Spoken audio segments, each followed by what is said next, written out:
Hello children, good morning. In the previous chapter, we have studied about balanced and unbalanced forces. So what do you mean by balanced force? When two equal and opposite forces acting on an object simultaneously, then the object does not change its state of motion. Such type of force is called balanced force. And then unbalanced force. If two unequal and opposite forces acting on an object simultaneously, then the object move in the direction of larger force. Such force is called unbalanced force. It means an unbalanced force is always required to start motion in a stationary body, to change the speed of the body, and to change the direction of motion of the body. It means without the unbalanced force, we can't change the state of motion of the body, we can't change the speed of the body, and we can't change the direction of motion of the body. You might have observed that when a body is dropped from certain height, it falls towards the earth. The motion in the body must have been initiated by a force exerted by the earth on the body. You know, in solar system, all planets move around the sun in circular orbits. When the planets are moving along the circular orbits, the direction of motion changes continuously. The change in direction must be due to an unbalanced force on each planet exerted by the sun. Similarly, the moon revolves around the earth in a circular orbit. The direction of motion of the moon also changes continuously. This must be due to an unbalanced force on moon exerted by the earth. The nature of force involved in all the three cases must be the same. So, Newton called this force as the gravitational force.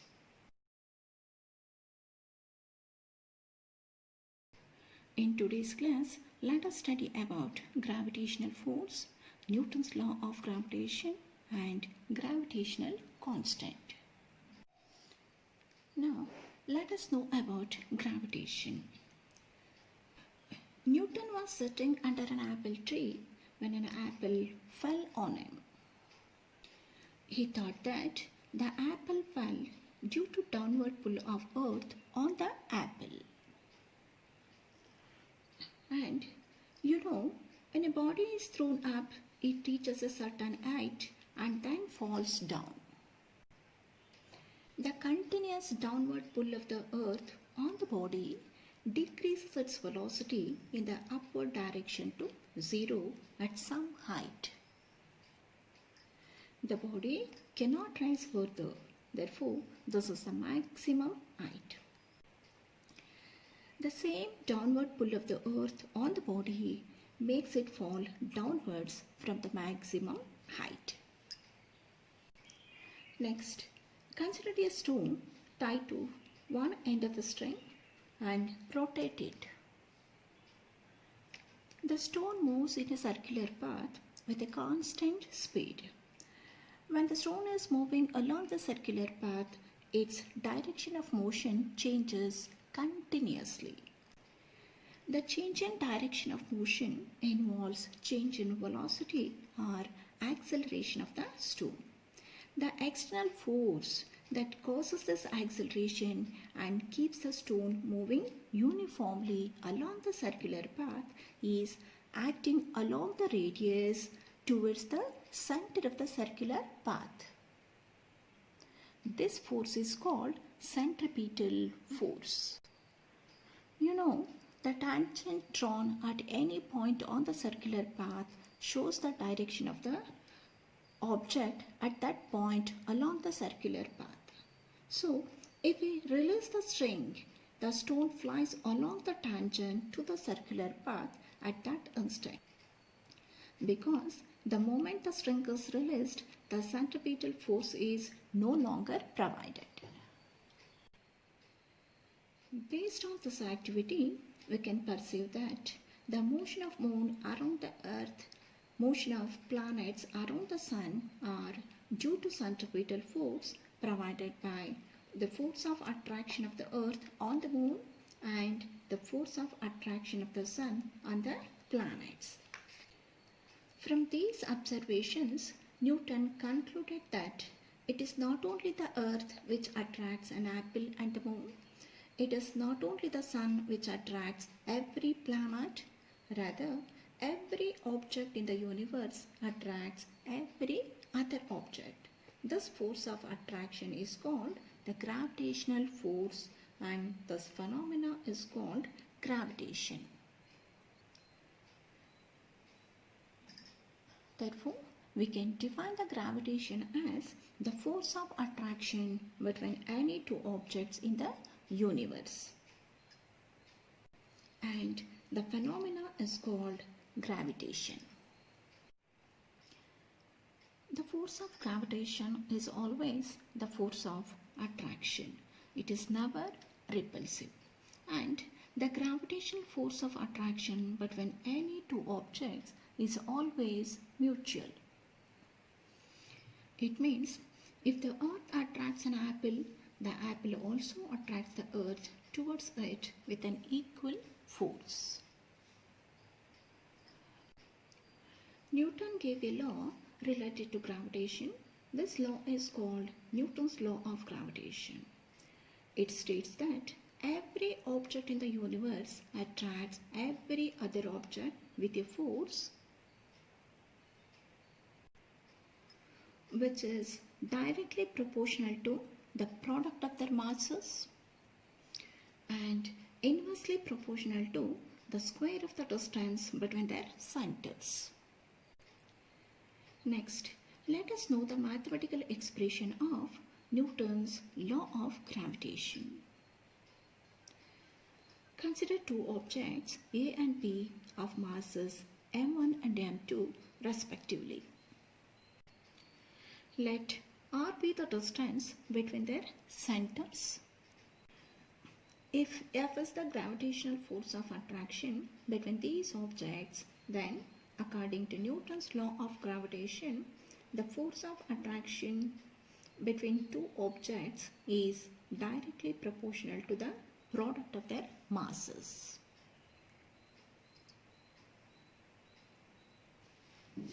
It is given by F is proportional to m1, m2.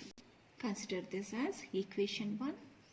And the force between two objects is inversely proportional to the square of the distance between their centers. It is given by F is inversely proportional to r squared. Consider this as equation 2. Now, from equation 1 and 2, we get F is proportional to m1 m2 by r square. We can write it as F is equal to g into m1 m2 by r square, where g is called the constant of proportionality and it is also called gravitational constant. Next, let us know about the characteristics of gravitational force. The gravitational force between two objects does not need any contact between them.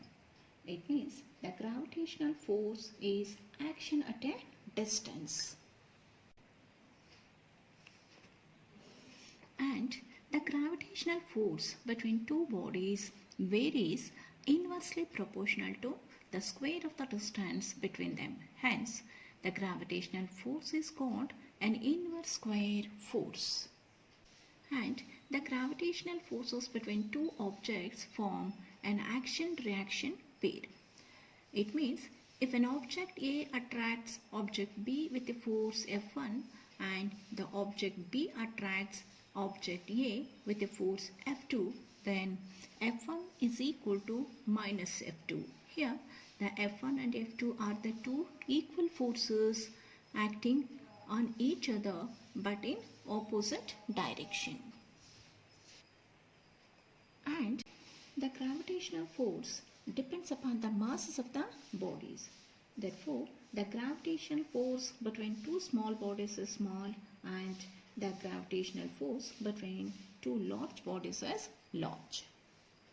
So, the gravitational force is action at a distance and it is an inverse square force, and the gravitational force between two bodies form an action and reaction pair, and the gravitational force between the two small bodies is small and between two large bodies is large. The Newton's law of gravitation is applicable to for all bodies of any shape and size in the universe. At all places in the universe, at all times and at any distance apart with any medium between them.